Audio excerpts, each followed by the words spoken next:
Welcome to Force Pro Sports Laserforce podcast with your host, Mr. Mischief.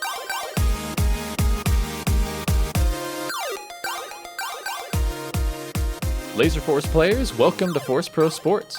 Laser tag is the greatest sport of our modern era. Our dream is to see a Laserforce tournament with players paid professionally, teams sponsored, and lives transformed through our incredible supportive community. My codename is Mr. Mischief.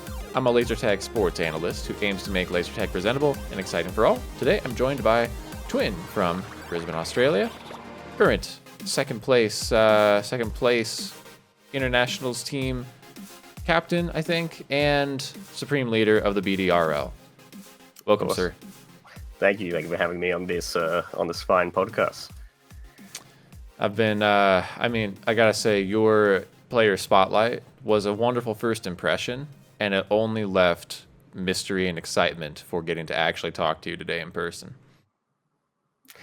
Yeah, I received a lot of very positive feedback from people at the tournament. So I think I heard a few players were wanting to next year kind of up the ante with their player intros.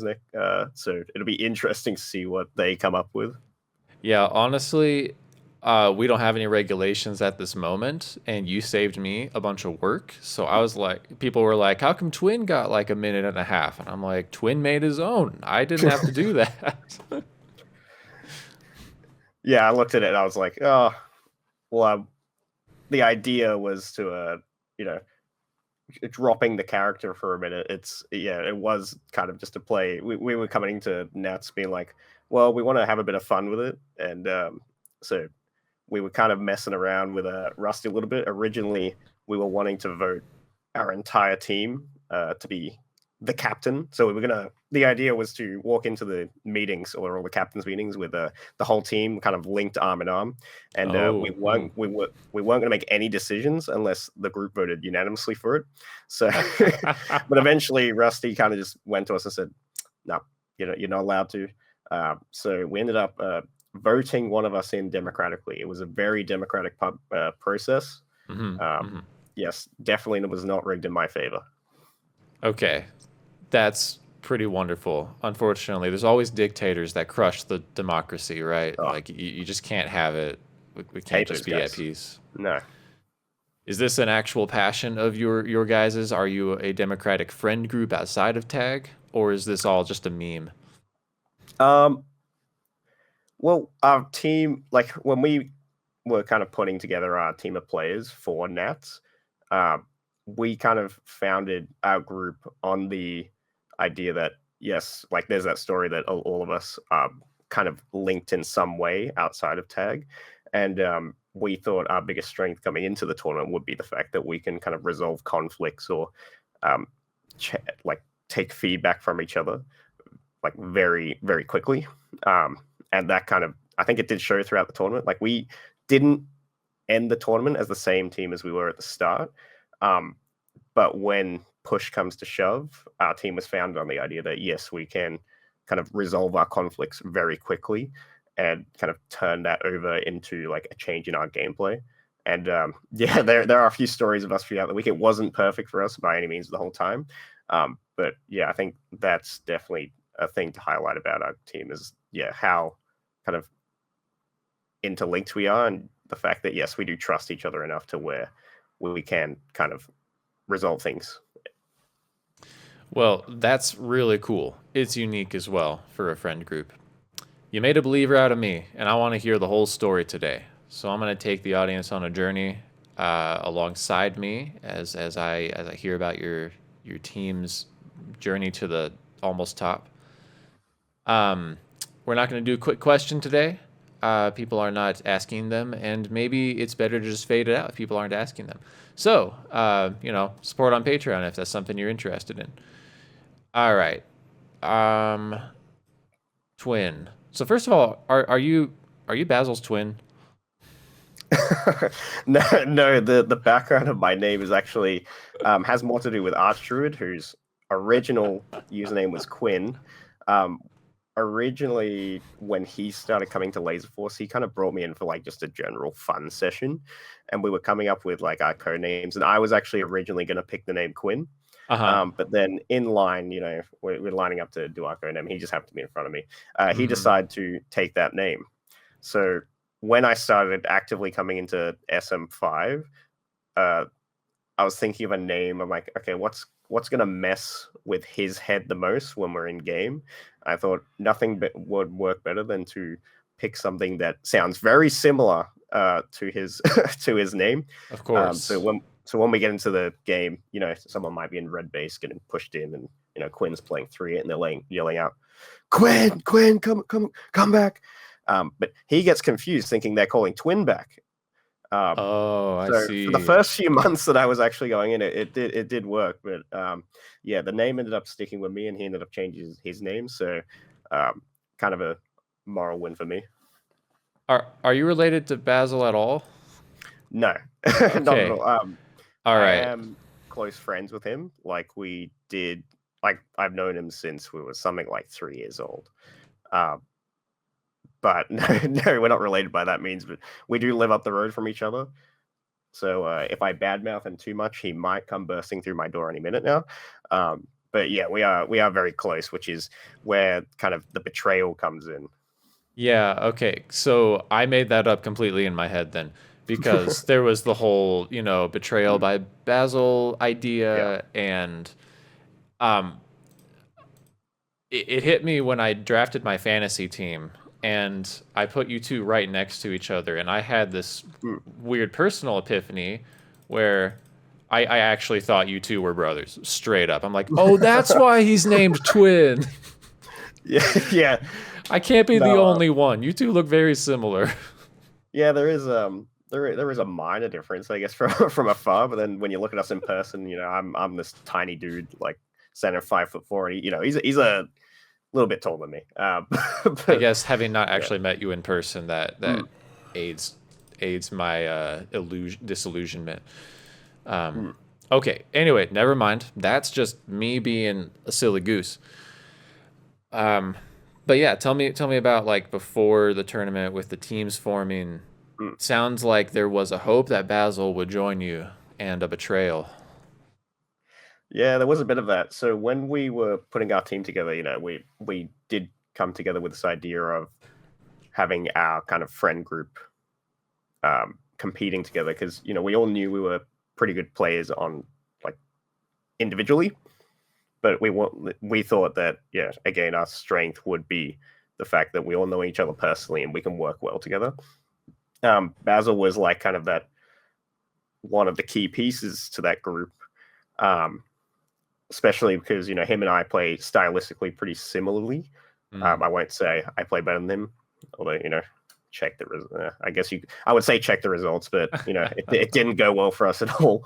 But yeah, he was kind of going to be that other key piece that ended up being Screever by the time the tournament came around. But eventually he got offers from, I don't know, this other back end team from Brisbane that was gonna try and make a run for the tournament, and he decided he wanted to win, which not saying we wouldn't have a chance of winning it all, but I do think with him we do still do very well. But yeah, it kind of did end up working out for everyone. He went off to that team, kind of being a bit of a betrayal for us. But at the end of the day, outside of memes and stories, like we did understand. We were a bit heartbroken at first, but it's at the end of the day, we respect the fact he wanted to win. We wanted to win too, so we're like, yeah, we'll just beat him ourselves. Take the victory from him. Prove him wrong. So it kind of it drove us a little bit, and like we spoke to Rusty when we were forming the teams, and originally Screever was actually going to be on Brisbane, but Rusty kind of we spoke to Screever and Rusty, and then we went and spoke to Rusty and said, we want both those kind of two Brisbane teams to be like really strong. So he told us he had faith in us, and then ended up letting Screever come to us. And we also kind of pitched to Screever this idea that, hey, you're not going to get stuck in resupply prison the whole tournament. If you come with us, we'll let you play, like actually play 3 here and have some fun. Which was a pretty good enticer for him. And yeah, so he ended up coming and playing for us for the tournament. Yeah, that's an interesting idea of resupply prison anyway. But that makes sense. However, I will say you guys were very supportive of Basil in 23. So long before this tournament, you all had his back, and yeah, he didn't want to play with you guys. But he was part of a team that was already competing in 23. That was pretty much the same team. Yeah, it seemed. So I don't blame him for wanting to continue on that path. I mean, that team suffered a hard second place defeat. They needed some revenge, I think. Ironically, like only one of the people that beat them came out to actually get revenge against. But I say if you didn't come at all, you are lower than last place. Look, yeah, I understand it's pretty expensive to get across to, especially to Australia from overseas. But I'm included in that category. No honor. I cannot believe you. If you're a non-believer, someone that didn't show up to come and compete against us, come on. I'm just mouthing off against you guys from across the world. Yeah, you're dodging us. Yeah. You're dodging us. Although I hear the BDRL might make an appearance in future years, so we'll see. Maybe cool. you'll get your dream match one day against us, the people's champions. Oh, I'll play with you guys. I'm a loyal believer now. Look, we've got quite a few international subdivisions starting up, so you've been You've been compared to a cult by multiple people. But cults aren't always a bad thing, folks. I mean, the BDRL, they got the democracy. It's a good thing. When you're part of the BDRL, you're part of a family, not a cult. No. You're part it's not a cult. It's a family. A very democratic process that hands out wins across the entire laser tag division. So, I will not take the cult slander, but no, we're all actually pretty good friends. So I watched it all works out well for us. I watched it firsthand with the Rook, who is one of our players out here in Loveland, and you probably saw what do you call that when you just keep spamming? This shows how old I am, that I don't even know what this is called. When you just keep spamming the same message in the chat over and over again. The copy pasta? The copy pasta. Okay, yeah. I know what that is. The Rook began making copy pastas for I think every single team and just started spamming them in the chat. Kind of totally inspired by you guys. Yeah. I think that was kind of a bit of the Basil bots coming back. Yeah. And, putting those copy pastas in chat. I think originally it started out, there was a few being posted by some of Archdruid's outside friends. Shout out to Villain. Those guys were being a bit of a memer in chat. I think that's where things kind of turned towards the cult angle. But the people get to do what the people do. I'm just their democratic leader. That's right, man. You were just playing. You didn't even try any of this. No. Sometimes the idea becomes bigger than the people. It does, and it's absolutely glorious to see. Mm-hmm. Let's talk about your people, the 6 of you. So, what was your preparation like for this tournament? We didn't get too because when you look at our team, obviously we had players outside of Screever and Archwood that have never appeared on an international stage, and beyond that, our only experience for pretty much 80% of our team was social nights. None of us had actually even done any competitive play, or even league games before. It was all just randomized social nights. So for us, there was a bit of a learning curve beyond just picking up competitive play. It was all kind of learning a lot of those intricacies of playing 6v6 because we're used to playing 7v7 social games. So just kind of developing a play style, developing a dynamic amongst each other as a consistent team. It was, that was kind of our biggest learning curve initially. We all knew we had pretty decent individual skill. Mhm. But yeah, just figuring out a lot of those niches that you don't normally experience in a very random game, like coordinating nuke pushes, keeping your resupply up. Those are things you kind of experience, but it's a bit hard to practice when you have Rusty, Basil, and Sharpshooter running down your team all at the same time. Mhm. So yeah, it was a very different experience for us. We did, obviously, you guys all would have seen, we had basically 1 or 2 games a week that for about a month and a half before the tournament that Mhm. had been set aside for us to scrim against either Brisbane or uh, LFC. But yeah, beyond that, we had no practice, so it was a very quick turnaround for us. But again, just having those real life connections and trust, like really trusting each other, we were able to kind of take feedback from each other and kind of develop ourselves very quickly. Mm. But yeah, it definitely helps having the home field advantage, which is why it will be interesting if some of us or all of us end up going overseas in the future. Mhm. But it certainly helps now having that experience under our belt, especially with kind of learning how other teams play. That was kind of a nightmare for us initially, especially when you're like, yeah, Really? Brisbane has a very kind of defined, I think, has a very defined and aggressive play style. Whereas Mhm. when you say go into someone like All American, they're very disciplined, very defensive. You're like, geez, how do we crack this? I see. So picking up like little niches like that was kind of the biggest curve for us. Yeah. So you only got to play social nights essentially for most of your team. Yeah. You did Yeah. get to practice against Brisbane, which sounds Yeah. like they pushed you pretty hard. Oh yeah. That was we were talking like after most of those games, and we're like, look, this is a team that will probably put out more pressure than just like I don't think I can name many other teams that will push out as much like aggression as they do, Mhm. especially with the way they control the map.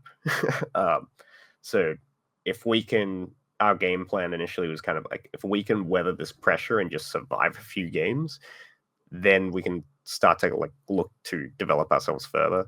Obviously, I think with a bit more time, like to practice, I think we do kind of increase our chances of toppling them. But just with like only having 6 weeks practice together, half those weeks, you might have 1 or 2 people away, or they might have 1 or 2 people away. You don't get to truly experience it until you get to the tournament, and then you're like, okay, and we gotta figure this out very quickly. Mm. Yeah. I I don't know. It makes a lot of sense to me after everything has been said and Mm, done. Like, you got to practice. Sure, you got home field advantage, and I mm, want to talk about that, but yeah, you got to practice against Brisbane. yeah, Like these are the best players in the world, yeah, and people will have opinions about that, but I yeah, think so. In their home mm, arena, yeah, and despite your lack of experience, the fact that most of you've only played social nights, and only for like 2 to 3 years for most of you, right? Like it hasn't yeah, been that long. yeah, pretty much. Screever and Archdruid have been around longer, but most of y'all are pretty new. Mm, You just playing social nights against the best in the world got yeah. you there. I mean, that's quite a foundation to build a career on. Oh yeah, it certainly sharpens you into a bit of a weapon when you when you're experiencing that every week, especially because I think we're one of the few sites that actually gets to actively play SM5 every like so consistently. Hmm. um, but yeah, that certainly has helped develop us as players, especially when I first started coming in, I was garbage, but I think after about a year and a half of getting my head beaten in by Rusty or Glader and Basil, Hmm. you kind of do eventually kind of pick up the way they play, and you start to figure things out and how you can kind of play into them. It certainly is a different beast when all 6 of them are together on the same team, but yeah, it definitely helps us develop quickly. I definitely want to get into the stories of the week, but I want a rabbit trail here. Like, you've probably heard the legacy of Brisbane. They've been winning Mm, tournaments since the early 2000s, and I entered the scene in 2015. where they walked into our home arena in Loveland and they put up they put up a higher score ratio than our previous A team from last year. They walked into Sacramento in 2017 and defeated the home team there. They nearly beat Detroit. Like, it was a very close game in 2019. That match went all the way to grand finals. Brisbane is the only site from what I understand, that can take only their home field players and walk into other arenas and beat home teams. Like, they're that good. And I think it is partially because I think Brisbane has been ahead of the curve as far as knowledge of the game for a very long time. Some of us are picking up things that Brisbane has known for a decade at this point.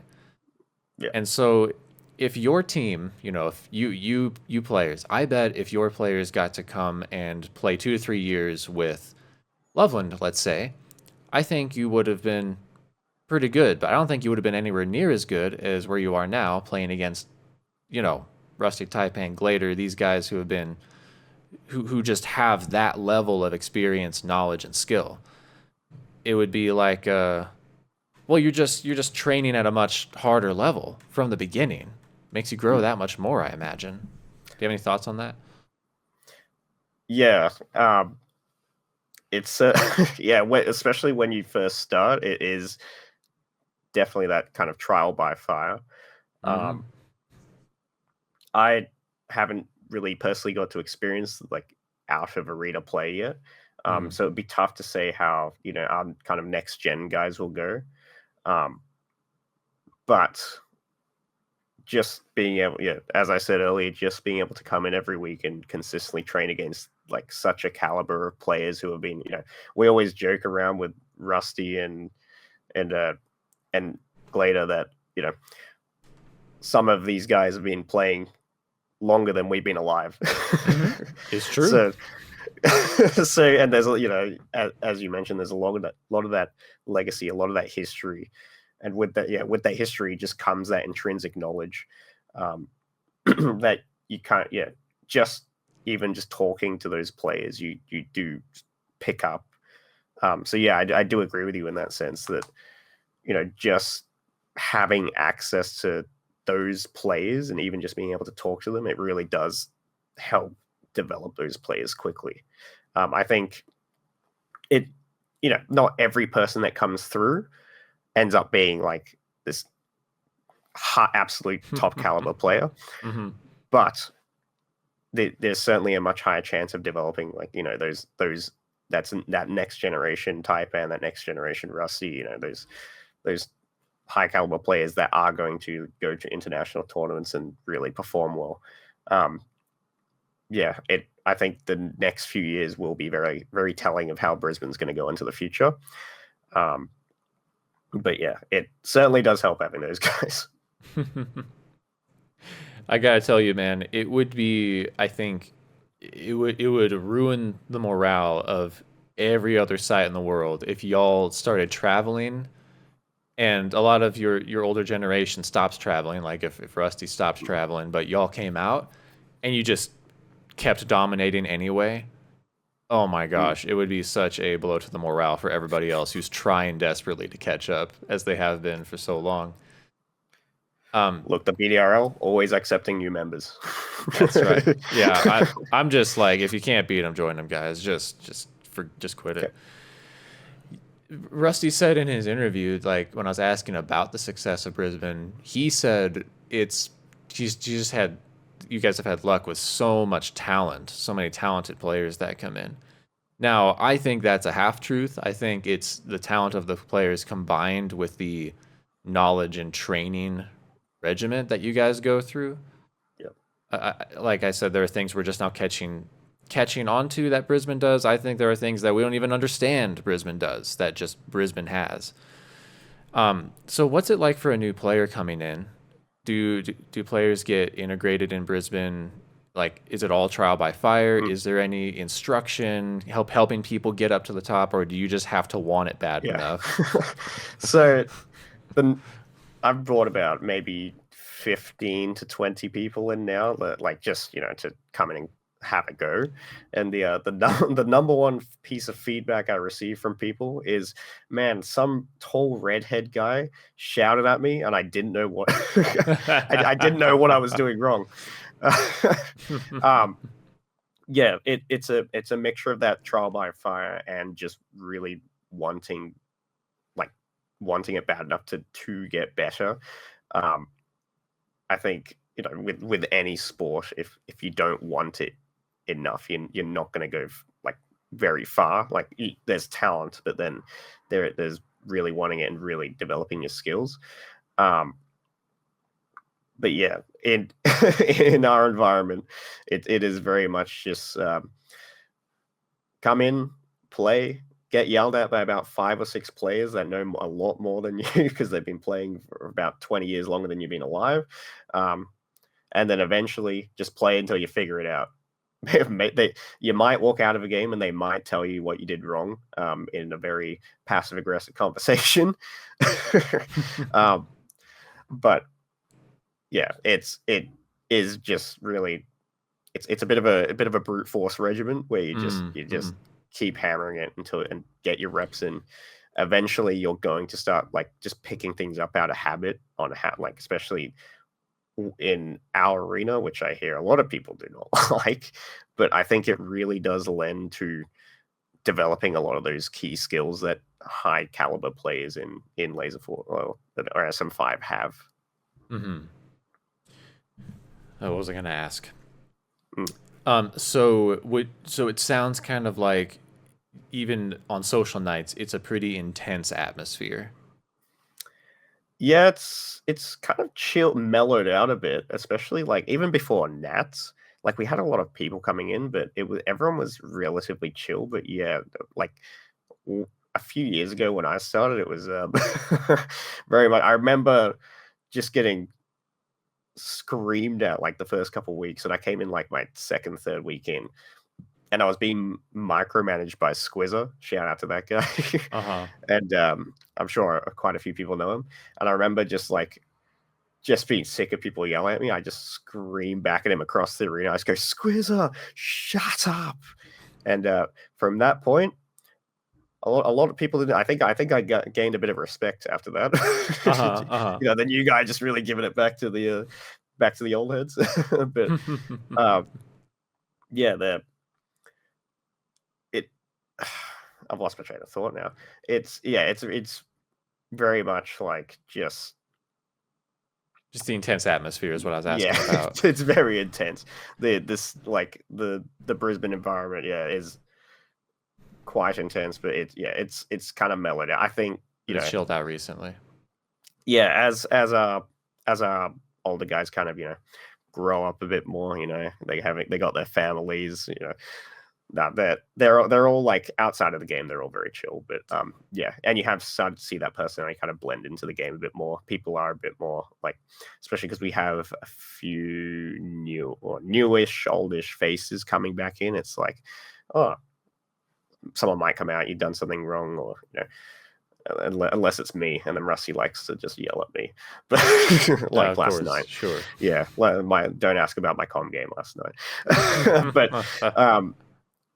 the people are like a lot more giving in terms of like feedback now, and they're a bit more forgiving in terms of gameplay now.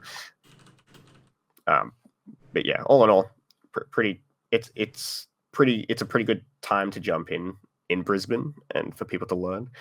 I hope you're not looking up that code. No, but it's pretty chill for sure. I was pulling up a quote here. So I mean, look, to be honest with you, part of asking you all this is, one, to definitely give you the spotlight that you rightfully deserve right now, because you pulled off something that, from my mind, was pretty incredible, taking second place in this tournament. I had a lot of respect for all the other away teams based on reputation and history and all these other factors that led me to rank you guys fourth wrongfully.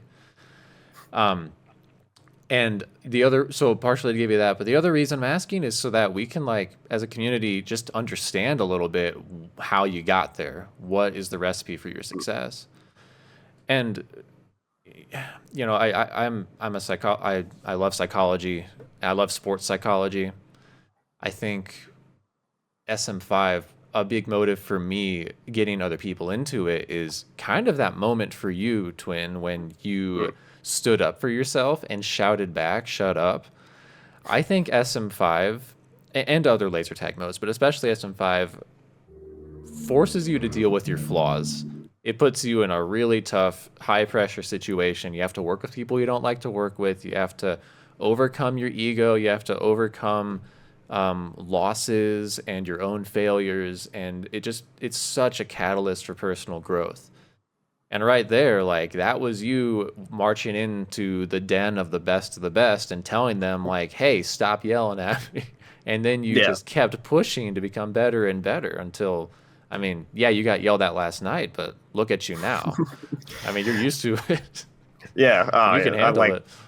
Yeah, I do have a bit of an aggressive personality, and I've come from a sporting background, so it very much is like I do have that like kind of competitive mentality. Hmm. But yeah, it does, you know, coming into the tournament, like we like breaking out of character for us. We actually did agree with you guys initially. We thought, we're podium finish would be nice for us. Mm. So when we saw those power rankings kind of coming out with us as fourth, we're like, yeah, we agree with that. We're on paper. And then as the tournament got closer and, we were kind of holding our own against Brisbane, we were picking things up, playing more aggressive into them. Um, and then we're seeing like kind of how the other teams are doing and how the other teams are being rated in terms of their play style. It kind of became a bit more realistic to us in terms of achieving that podium finish. Then once we got into the tournament, after like even the practice nights, and we're coming into day 1 and 2, we're kind of like looking at it and we're going, yeah, I think we've got a shot to aim for that like second to first place if we can just like fix a few things with our gameplay. Of course, with that comes like the pressure of having to be able to overcome, especially like when you look at those teams and you see these names that have been playing at such a high caliber like level for so long. You've got some some of those players that have that legendary status within the community. It does build like a bit of pressure for us, especially like it wasn't really shown in our gameplay, but like I think it was day 2. It would very much kind of day 2, start of day 3 became very much like a make or break moment for us. I was Mm. getting very grumpy because I wasn't personally happy with how I was playing.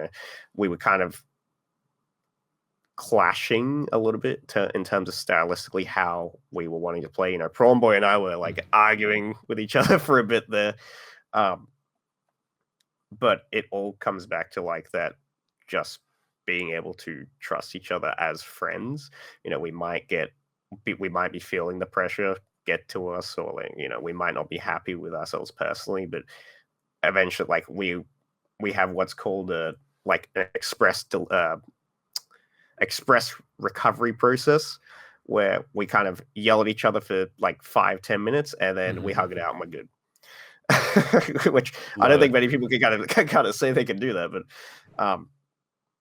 yeah, we just like overcoming that kind of mental blockade for ourselves was kind of what I think, especially coming into day 4, we did very much look like a different team. We developed like the way we wanted to play, and that was when I think we were at our strongest in the tournament, that day 4-5, which was kind of perfect for us because I think we did peak at the perfect time, especially with like some of those away teams. They were getting like very, very they were figuring things out, especially in our arena.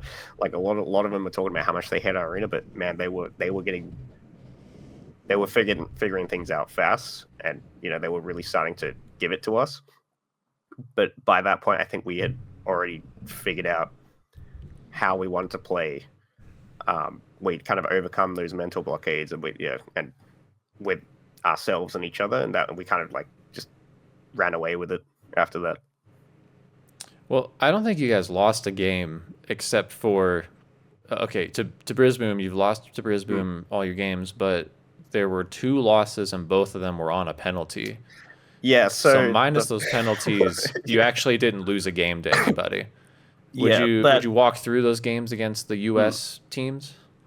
yeah. So the first game we lost on a penalty because apparently Quinn Archdruid was. There was a debate on whether it was swearing or whether he was accusing someone of cheating because apparently it was something to do with. Pretty sure it was a blind fire, and Quinn just yelled out, or he was meant to be saying to Dante, "Man, that's so effing blind." And with the stream going, we had a strict policy of like if the stream or if 2 refs hear it, instant 1K penalty. It was already a very very close game, so I tried to help argue it, ended up sticking. So yeah, we ended up losing on that 1K penalty, and then the other game was second game against IMM, I think, in the finals. Mm-hmm. Apparently, I think it was a penalty. There were 2 penalties. I think there was one on Rook. I can't remember what that one was about. But there was one on me because there's right in front of the vortex. There's 2 little steps. Everyone hates stepping down those steps because they're kind of a very awkward height. Is that the death stairs I heard about?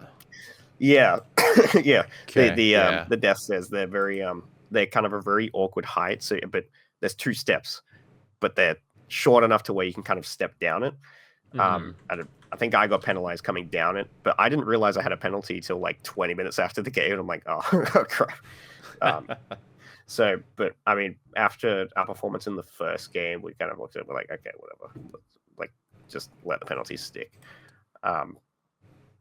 So yeah, because I think I could have gone back and debated it because I'd been warned about it early in the week, so I was consciously slowing down, going down those steps. But then obviously they want you to step down one at a time, not just step down across 2, which is what I did, and then got the penalty for. But yeah, by that point we were exhausted. And we're like, no, we're about to play Brisbane. Just go for in the final. Just deal with it. Yeah, at that point you've already made it to the finals, so Yeah. there was nothing to be gained really. And I don't think anybody's looking at that like, oh yeah, they creamed you guys. Like it's a technical win, and they can be proud of that. Yeah. Oh, I think we do have to give like IMM and All American, like you got to give those guys their flowers. Like coming into the tournament, I'm going to be the believer for IMM. I had IMM at second in my power ranking. I think just looking at the name value of those guys is enough to kind of warrant putting them at that second place. And then it was between us and All American at third, fourth. All American, similar situation to IMM, just off name value. They're all phenomenal players. If you give those guys even like 1 or 2 more days, I think you do really start to see them just handing it to both us and Brisbane. But just by that point, we're like having the home field advantage and having figured ourselves out and the way we wanted to play. It was enough for us just to get away with a lot of those games. Sure, but that's the thing about tournaments is that you can always after the fact say, well, if then yeah. And as I said in the power rankings show, like we're all at the top of the pyramid. Everyone is these are the best players in the whole world in 2025. So we're not saying anybody's bad, but we are saying that those teams took third and fourth, and it was a fair tournament. Like the rules are set up so that you're rewarded for having good round play positioning going into the elimination bracket, and everyone knows what's happening. And the truth is, like, there was a world where your team could have made some pretty big mistakes during the week that would have cost you big time. You didn't change around your lineup a ton. You were really serious about this. You evolved over the week. Sounds like you had your team meetings. And I can't say that every team I've ever seen at Nats has even done those things. People have come in complacent, laissez-faire, entitled. Supercharged is has amazing talent on it. I still think they could have taken second or third, but they were still figuring out their final lineup by the time finals came around. And like, that's a mistake. They needed to have that figured out, and they needed to be like innovating their lineup and their strategy much earlier. So you guys were ahead of them on that. And yeah, I saw Men of Mystery getting better and better. But at the end of the day, like, you adjusted to their finals switch, their counterplay. And I hand a lot of credit to your, honestly, your synergy with your scouts. I think your scouts were amazing. Yeah, But they did part phenomenally. but part of it, I see you, Twin, is that you soaked up so much attention that when I see your scouts with a 2-hit diff, I look at your .7 and I'm like, Twin helped them with that. That was part of the strategy. Yeah, and you are very correct about that. But pretty much part of our play style was like, at the start, you saw a lot of other teams kind of sending a comm and a heavy out onto the bridge. Now, the bridge in our arena is one of the key spots that you need to control. If you don't control that, you lose control of the game. And a lot of it wasn't shown on stream because, we had only cameras in the bases. But basically, our plan was, and it's pretty standard to how Brisbane normally play during social games, was comm goes out, maybe a scout supports him, but a lot of the time you want, with the map here, like, you want you're going to send your comm out to the bridge. You can do it from either side.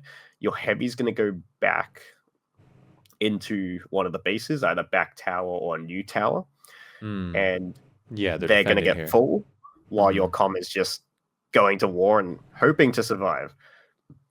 Meanwhile, your scouts, you'll have a scout that cuts downstairs across from teleporter across, going around that little loop across either green floor or blue ramp, depending on the side you start, which I didn't see a lot of international teams doing until later in the week. Then you have your other scout kind of trying to support the comm, just trying to get a ding off one of the 3 hits, just to help them down them. So my game plan for myself was pretty much just try and survive, try and build a nuke at the same pace as the other comm, let our heavy get full, and then really try to smash him. So, which, having a heavy like Screever, that guy was oh my goodness, absolute rock for us. Can you talk about your synergy on those nukes? Because I don't think I saw you guys miss a single. Like, every time you nuked, you were always right with your resupply. No one was pushing you, and Screever was in their base. Yeah, so a lot of that does just come down to practice in our arena, and I'm sure other teams probably would have figured it out with a little bit more practice. But one thing we kind of noticed early on, and we do pick up from like just practicing our social games, is that a lot of other teams kind of telegraph that they're dropping a nuke, because you hear them call out the heavy's name like across the arena, and you're like, okay, like looking at my progress on a nuke and looking at the enemy comm's progress on a nuke, they probably have a nuke. So you can normally expect, or we could normally predict, when a 3-hit was going to come across, and at that point we're just like, either we cave back in and we just defend until they're gone, then we counter, or I'm going to try and get a nuke off first, which at that point I rarely scream his name. I would actually go find him, because normally we know our heavy's going to be holding somewhere upstairs trying to get in the base. I would find him. I would quietly tell him, go back, are you full? Or I'd ask him how he's doing on shots and lives. If he's doing good, I'm like, all right, I'm going back and pulling 10 seconds, or I'll give like an exact call. Or if he's low, I'm like, go back, I'm going to hold, maybe build a second one, and just wait till he's ready. So a lot of it was, just kind of trusting our heavy to like either make a good decision on when he wants to go in, or just holding on until he's ready. But we would quietly tell him, and then a lot of teams didn't realize when we were dropping it, because most of the time Screever was kind of smashing him in. That guy's very crazy at heavy. But that just being able to make those like kind of 10-second timing, that it's things that you just have from doing your reps in games week after week. Awesome. So it was yeah, well done. Yeah, we were looking at a lot of casts being like, wow, oh, just like clockwork, they've dropped it, and we're like, this is like our normal games. We're normally used to dropping them at this times. I think it is. Yeah, a lot of it is just on tracking if your heavy is ready, which is what I was kind of playing support to Screamer most of the tournament, pretty much. But my job was kind of just go and soak some pressure, get Screamer into the base, try and keep our resupply relatively safe. I don't know. I like to abandon our resupply a bit. Those guys can sort themselves out. If there's a 3 in the base, just run. That's not my problem. I want to get another nuke off. Their resupply. That's a bit greedy, but yeah, it takes a bit of coordination, but just not telegraphing it to the enemy team was kind of what we were trying to do, which is why none of them ever really looked ready for them. Yeah, it was very well done, and you're very modest about it. Like, yeah, it's just what we do on members nights. And look, the best way you can predict somebody's success is their previous attempt at getting to do that thing, right? If you're trying to pass a test, the highest predictor of a person passing that test isn't their intelligence. It's not any kind of external factor, no demographic factor. It's how many times did they take a pre-test. If they've passed 5 pre-tests, they're probably going to pass the actual test because they've been there before so many times. And that's why home field advantage is so significant for people. If you've had chances to practice something over and over and over again, I don't care how talented you are, like, you're going to become better than that at someone talented doing it for the first time. Or maybe the 20th time in a week even, because you don't just pick that up quickly. But even players who know that's the right move, I'm going to say it, oftentimes aren't mature enough to execute it like that. Oftentimes we're just too in our own heads, wanting to nuke because we want to nuke right the second, and we don't coordinate selflessly with the team. So good job. Like that. Thank you. There was a world, I think I judged you guys slightly based off of past B teams over the last 10 years. B teams don't always have the highest level of game understanding. We see little mistakes like nukes getting dropped at random moments with no follow-up, right? Or heavies attacking for too long and then the resupply gets flushed. Or you push the enemy downstairs and now everyone just kind of walks around getting resupplied with no follow-up. You guys didn't do stuff like that. You were on point like all tournament. I think at the start, at least the way I was playing, I was a bit greedy in terms of, like, as soon as we got kicks off, I was like running downstairs trying to, build another nuke as quickly as I can again. But again, they're farming points off me. Those are kind of like things we identified early and like ended up fixing up, which did help us become stronger in the process. But yeah, I do agree. It's just getting those reps in, being used to, especially like just small things as I know how long that ramp is, or I know how long Skywalk is. I know it's going to take Screaver this long to get in based off the speed he's normally traveling. I know I'm going to give him this much time before I pull a nuke. Or I know, like, I see him sat in Helm. I know I'm going to give him, like, if I call to him, I know, like, I'm going to give him a certain amount of time for him to get in. Just knowing, like, little things like that, yeah, especially with your home field, helps a lot, which kind of did help prop up our gameplay a bit, even more, I think. It would be interesting to see how our nuke plays go in other arenas. But I think just having that ability to coordinate with each other based off our like external bond really does help as well. Yeah. So like 20-30 minutes ago, I pulled up a quote here, and we were talking about what makes Brisbane so great and the intensity of your members' nights.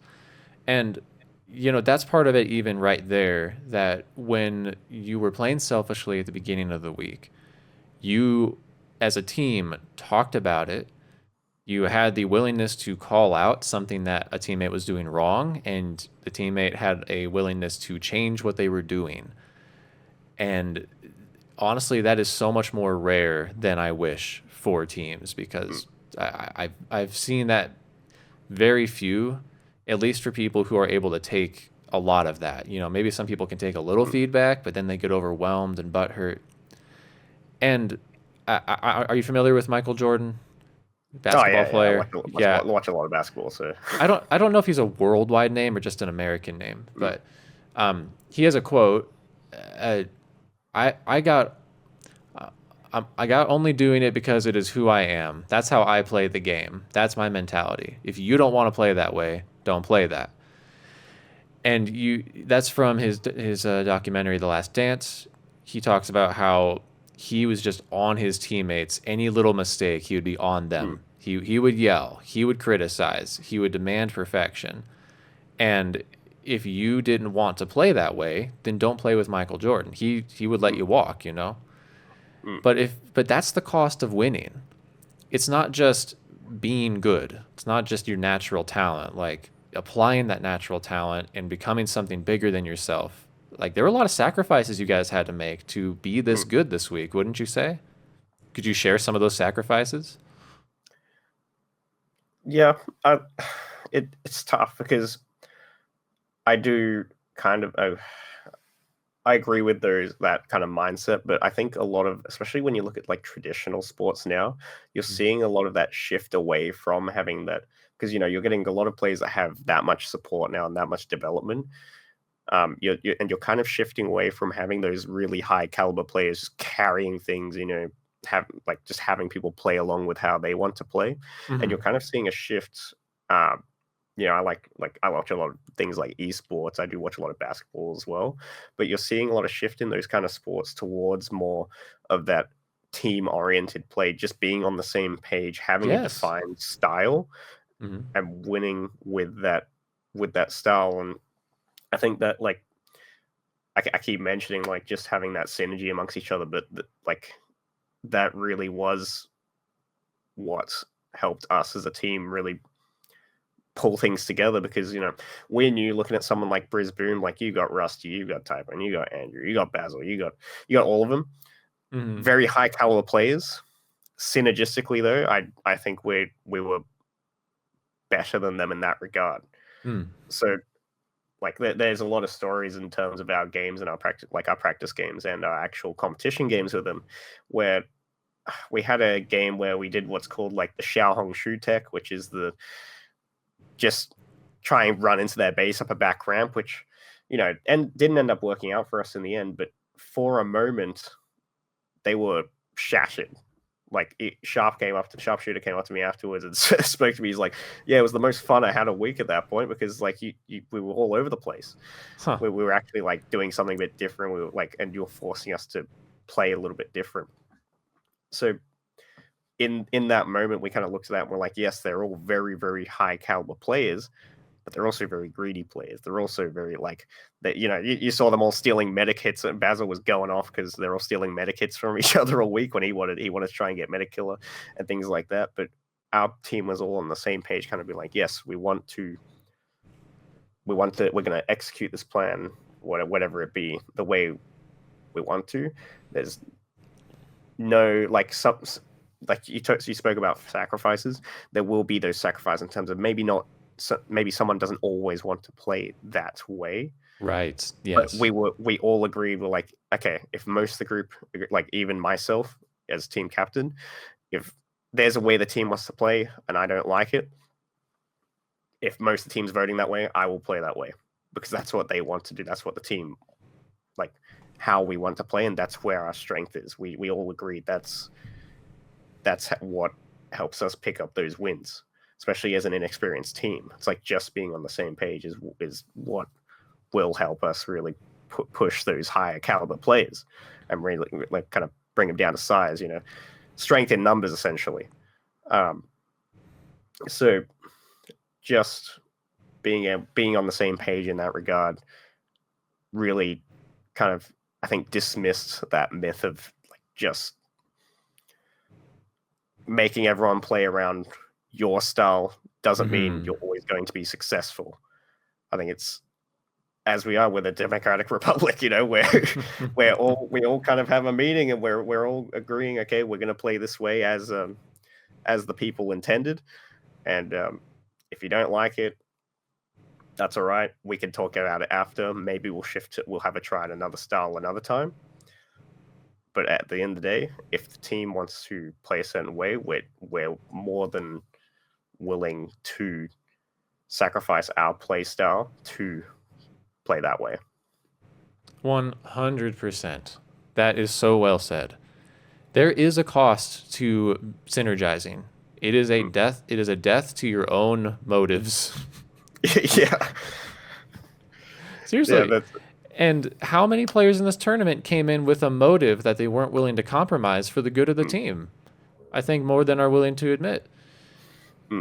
And it paid off for you guys. That's all. We'll I'm be back saying. with the podcast in just a moment. Wanted to take a quick ad break to just let you know, please support the channel to join the fight against bullying and support our sponsors, relicsmerch.com, to get some awesome Laserforce swag.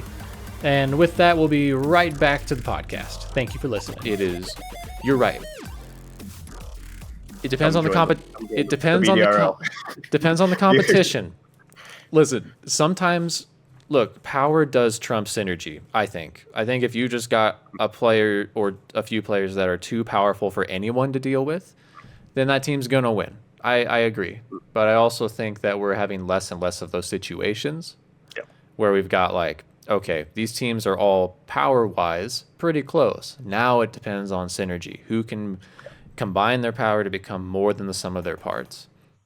And yeah, thank you for sharing that. I hope this can be a really good example just for the whole community. Like, if you want to be a winning team, that's kind of why I brought up the Michael Jordan quote. It's not that, like, yes, he was very much a carry player throughout his career, but I think there was even a bit of a character arc for him that in his first finals, like, he wanted the ball when it came down to the last moment. But in his last finals, that final winning shot, he passed it to like the least important, quote unquote, teammate to take that 3-pointer, and he won. Like, he had grown to play as a team, not just for himself, because the competition kept increasing. And I think anyone going forward in the next decade for SM5 wanting to be really good, I think we're going to begin valuing maturity and teamwork-oriented mindsets more than individual carry players more and more. I think that will be the key to success. Yeah. I think just also that next generation is just like getting better. Like, even looking at our team for an example, not to gas ourselves up too much, but like, now's your chance, man. No, we're like we've only played a couple years, and we're like, you know, when like we're humble enough to admit we're not on like that caliber where we're beating like a super team like Brisbane. But just to be able to do the small things like kicking them, breaking it, like giving them a moment of chaos, like look at it, come back to us like maybe 5 years down the line when we've developed more of those skills that they've had 20 years to develop. And I think the game, like, you know, looks very different, or that same matchup looks very different for us. Can you talk about finals? Like going in, or maybe just go through the Elim matches that you had? Like, what was that all like for you? I think by that point we were pretty confident. I don't know how the others were feeling personally, but I know as we got closer to that grand final, I was starting to kind of like feel a bit of pressure on myself. Because, you know, when we get to that point, we like, you know, during the week, it's like, if you lose, whatever, it's a learn. Like, you can take that, you'll take the loss, you'll learn from it. You're not out yet. But once you get to that double elim, you know, once you lose, you know, it is double elim, but you don't have as many chances as you did during the week. And and as I was talking to the team in our meetings, I was saying it's a much shorter turnaround on things. Like, you do not have time to make big changes. If you mess something up, you have to address it quickly within a span of like 5 minutes, especially because a lot of the games are back to back, and you have to be able to fix it in that 5 minutes. So we were trying not to go with that, going against that mentality. We're like, okay, well, if we just elim the first game, we'll just survive the second game.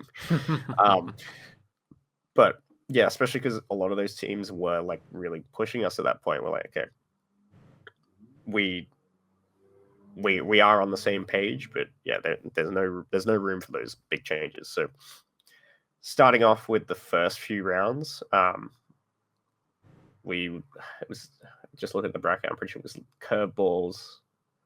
Yeah, you guys Round fought the one. curveballs right away. It was round ball curveballs. Round 1 curveballs. Round 2 IMM. Round 3 Brisbane. Then we lost to Brisbane, dropped to the lower bracket, played IMM again. I'm pretty sure. Yeah. So we didn't get to play a lot. We didn't get to actually play a lot of the other teams that we played during the week because we played IMM twice. But yeah, like even the curveballs, like you could see those flashes of brilliance from them throughout the week. Like they're all very, like, they have my respect, those guys, because they're all very young, and you could see throughout the week, you could see a similar story to us where they were really starting to develop themselves and getting comfortable in our arena. We just happen to have the home field advantage again. And we've had, I think a couple of us have had a little bit more experience than them. But yeah, we came into the finals with that mentality of do not underestimate them. Like I know we beat them twice, I think, with elims during the week, but finals, completely different animal. They could shift something in their play style that we're not used to, and they end up walking out with a win off us, and then we have no time to react. So yeah, we went into that game being like, looking at it and being like, okay, we really have to beat them in. And looking at Prawn Boy's 10K scout game, he did not underestimate them. He really gave it his all. Yeah, him and Rook were, him and Rook were playing crazy throughout the week. Those guys, they executed on their job perfectly. And you know, in our arena in Brisbane, scout play is very heavily rewarded because you're holding a lot of those off angles. You know, we've got all those half walls and those ramps. If you can find a good spot to hold as a scout, like, you get rewarded heavily. And you know, that's what Rook and Prawn Boy ended up doing. So I was very proud of those guys. Like, personally, I think I was the worst performing player on our team. Like, and even then, I think we all played well. But yeah, I think I was the worst performing member on our team, even though I was like just kind of absorbing pressure. But yeah, those games into Loveland, did not underestimate them. They put up a really good fight into us, and we just ended up being able to play through our game plan and end up eliminating them. Hey, just on your performance, to quote my friend Slaughtermelon, but did we win? Because yeah, even though you don't have the greatest statistical performance, especially in that first game, your whole team had a great performance. Yep. And like I said, you played a role that enabled a lot of that. Yeah, I think I see myself less of like a rusty carry com, and I think I'm a bit more of a supportive com, where it is just kind of play to what my team needs to do. I do take a lot of pride in that, but yeah, I'm never going to be this flashy kind of 3-hit player that's going to absolutely carry the team. I think I'm a bit more of a player that does just try to play to my team's strength, try to get them good spots. But yeah, that's you have to give the other guys in our team their credit. They all played their role exceptionally, especially like Danta. He was our MVP as medic. He was not playing. It was crazy to watch because he was not playing scared as a medic. Mm-hmm. He was like, he wasn't just crouched in a corner, like trying to hide. He was actually doing pop shots on people, like risking getting shot and still downing people. High level play. It was crazy, and he was still surviving. We come out some games. He's like, I had like 11 lives left. I'm like, what? They dropped like 2-3 dukes on us. Like, when did you get shot? He's like, I didn't really get shot. I'm like, but you were pop shotting. He's like, yeah. I'm like, that's ridiculous. Like, he was our point differential in some of those games because he he was farming so many points. So he was our MVP for the week, because you know, medic is not a role that a lot of people really, I think, from Brisbane enjoy playing. It's something you have to coax people into playing, for Nats especially. And he put up his hand and he said, yeah, I'll do it. And he performed like exceptionally on it, and he developed so well just leading into the tournament doing it.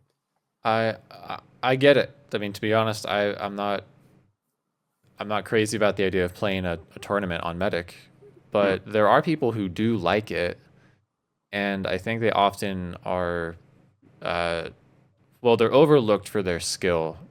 But I think medic requires a different set of skills compared to some of the other roles. I mean, I've seen a lot of very big brain tactical decisions, a lot of like stealthy decisions, a lot of cost analysis for making choices. If you enjoy that, like, he absolutely phenomenally, and he even came up, like, him and Quinn came up with the idea of, like, you'll see a lot of resupplies when they get kicked, they'll roam downstairs together. Those guys did not roam together. They actually separated, went two sides of the arena each, and they were just surviving on their own until they came back together, because we'd made a call of where we want to go. We'd leave that to them to call where we're going to go when we get kicked. But yeah, the fact they survived while getting kicked by like 2-3 hits, or like whoever's chasing him, and getting downstairs, getting to the spot with like Danta with minimal, like he'd come back some games into our base and be like, yeah, I didn't get shot. And we're like, how? it was ridiculous. Awesome medic play. It's innovative. Yeah. And yeah, Danta did really well. Yeah, and him and Quinn really did synergize well. So that's why you didn't see our composition really shift a lot of the time, unless like we had that one game where we spun a wheel and I ended up on ammo, which, you know, was whatever, but there was some good banter, banter throughout that game. For sure. But yeah, just the skill that they developed, even just within those first few days of the tournament, it was crazy.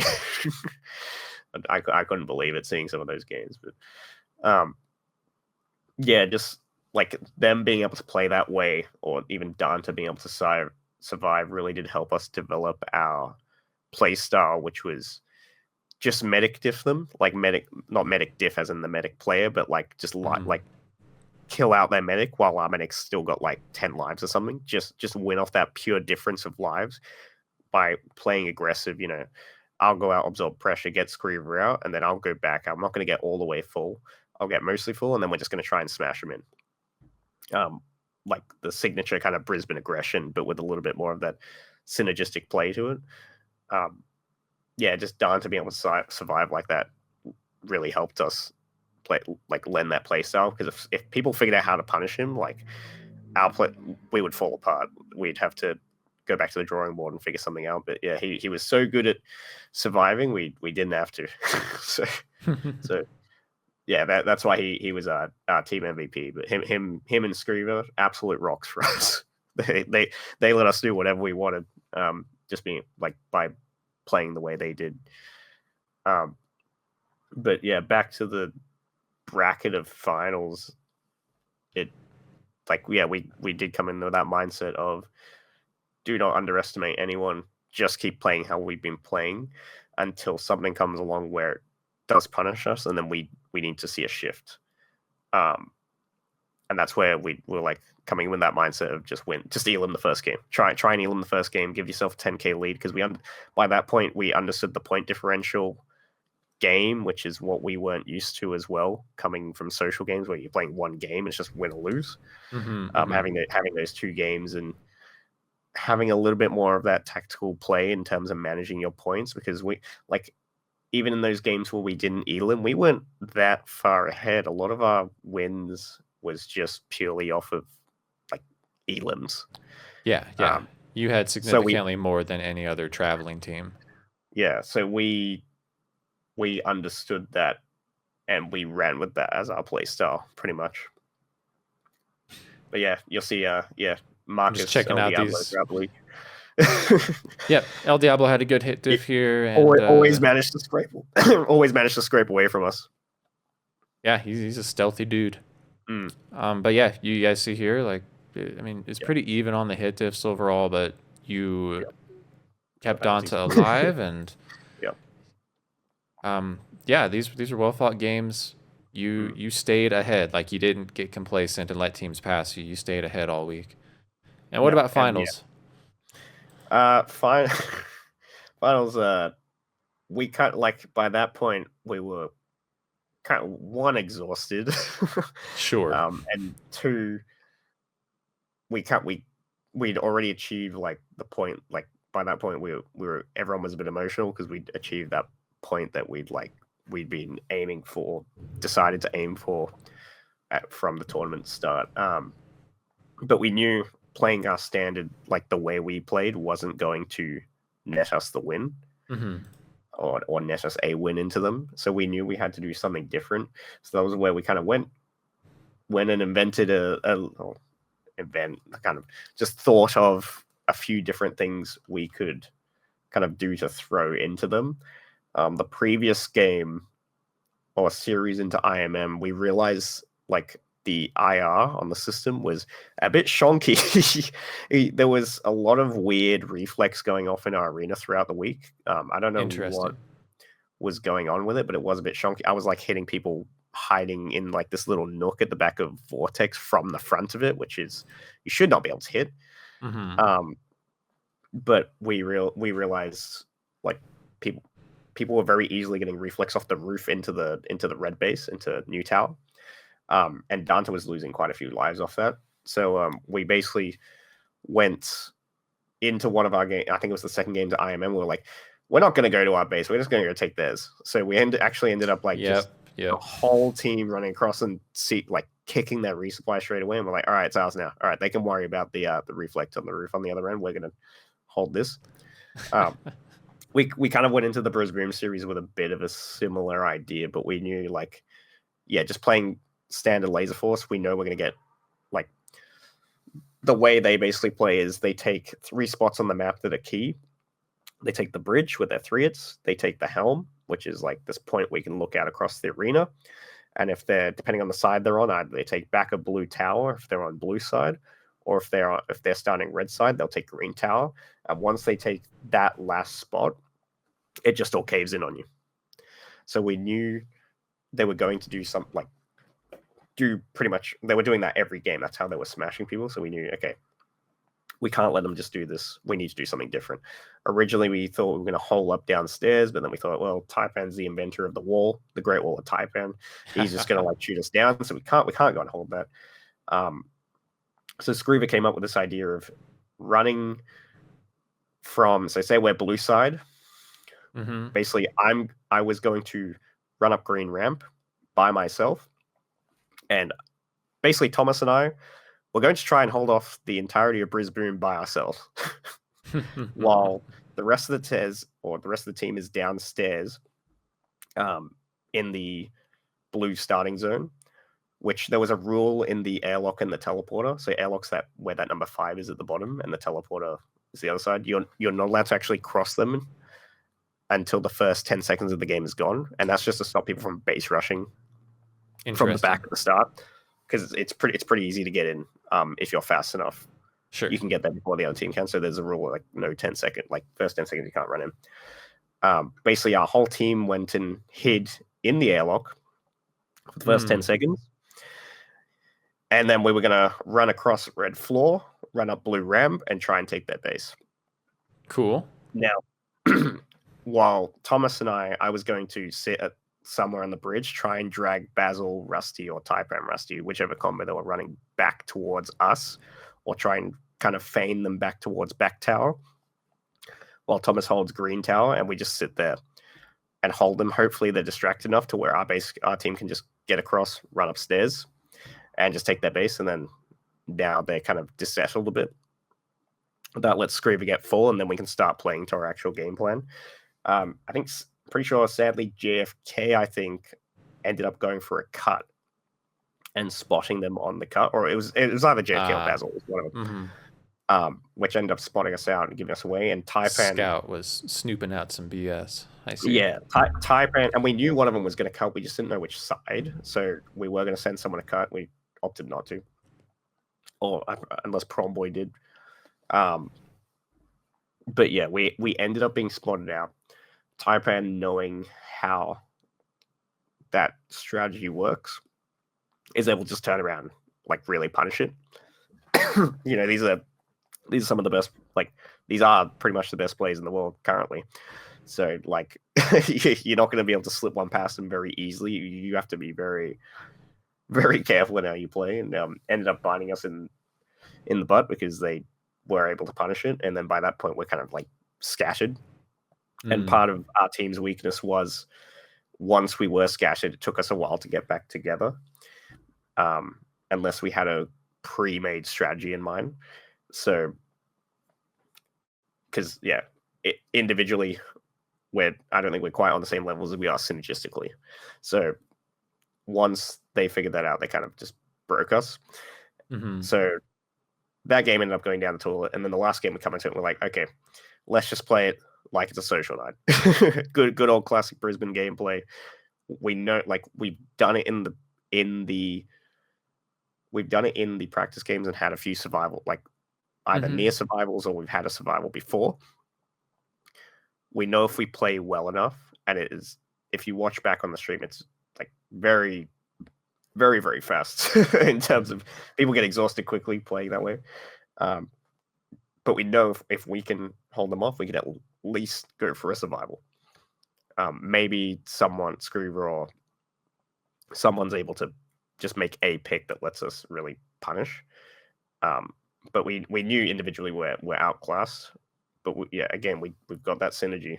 We know they haven't been broken all tournament. If we do find a spot to break them, there's a chance that they have no experience. I mean, you can't really say experience with guys like that, but like they don't have enough games like being punished that they might not be able to come back from it.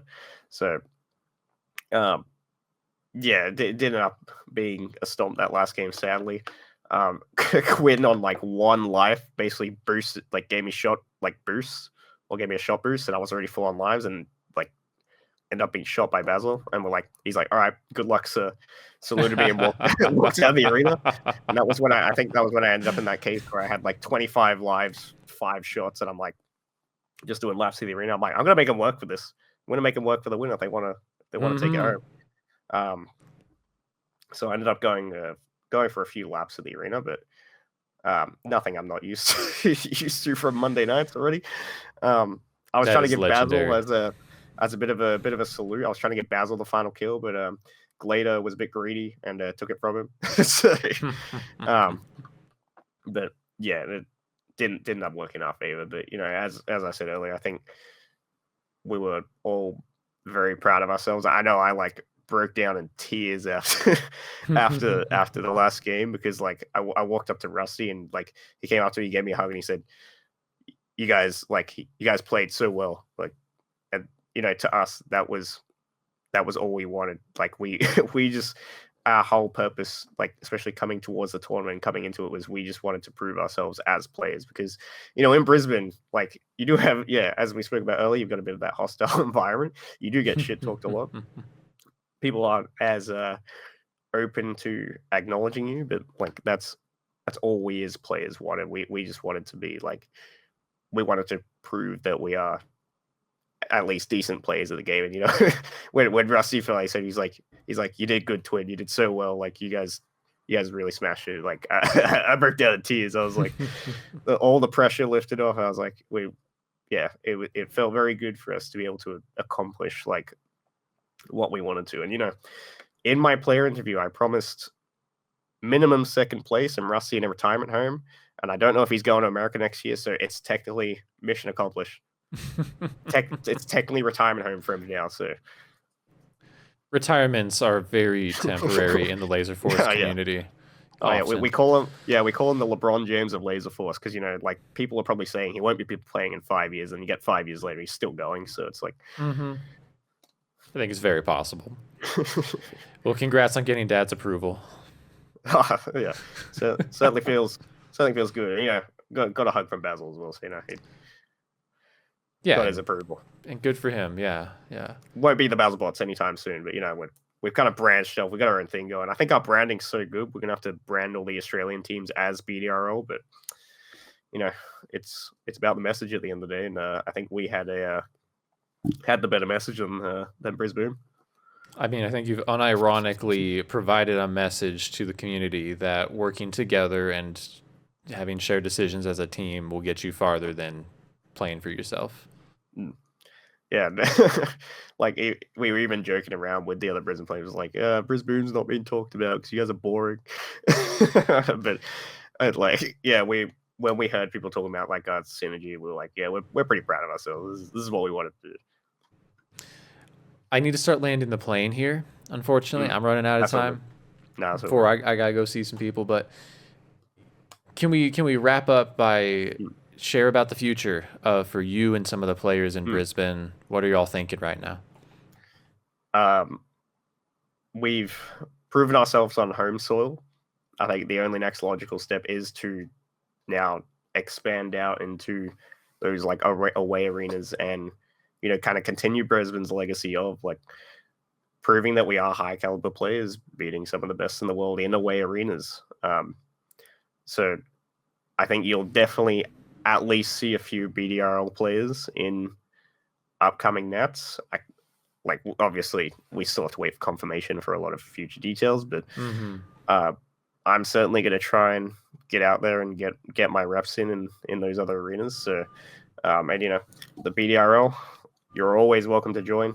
We're the people's champions. You want to be part of the movement. You want to be part of like one of the greatest messages of all time. Some of the best laser tag in the world. You know, we accept everyone, even the non-believers. We've converted mischief. You know, I think we can convert anyone at this point. Yep, can't deny the evidence. They're just right. All right. Well, very much looking forward to seeing who comes on a Brisbane or an Australasia team. Because yeah, I think at the end of the day, you've proven you're talented. You've all proven that you can follow in the footsteps of your forefathers. It'd be interesting to see if you guys can continue the legacy. But any final questions or thoughts on Nats 25? No, I think we're just grateful for the support that so many people gave us, you know, and the attention that we were given. You know, that it does feel good when people kind of hype you up a bit.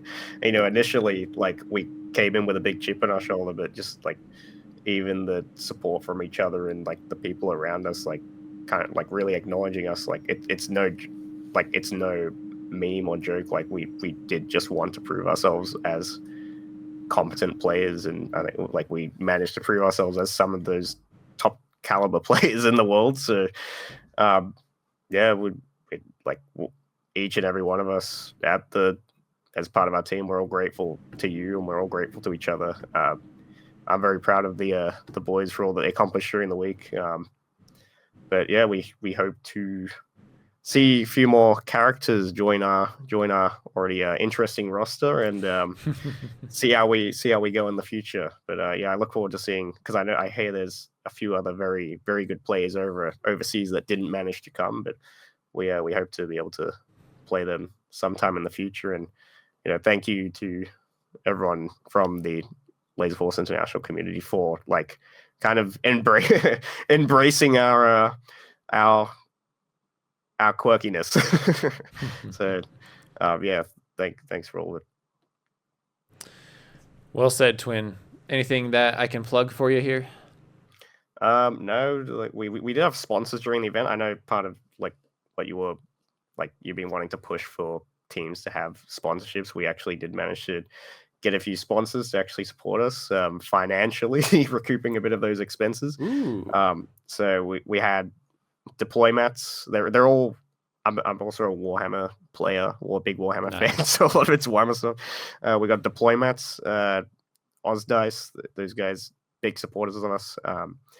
We also had our club, Warhammer Club, Warren on supporting us, and we had my brother's 3D printing business, Entech 3D Printing. Thanks to those guys for supporting us. I think I've gotten a lot of Facebook requests over the past few weeks from different Laserforce players. So I think my Facebook friend list has doubled. But yeah, feel free to reach out to me. I know, like, if you're wanting to come around to Brisbane, organize some games, like I'm more than happy to facilitate those. And yeah, like feel free to hit me up. I'm always happy to get some games down or join some teams. Well, I'm going to ask you to message me some links to some of those things, those businesses, and I will put them in the description here on YouTube. Yeah, we'll wrap it up there. Check the show out on YouTube and Spotify. Like, subscribe, donate, all that stuff. Thank you, Twin, for coming on. It was awesome. really great to meet you more officially, and looking forward to seeing you play in the future. Thanks, man. Thanks, guys.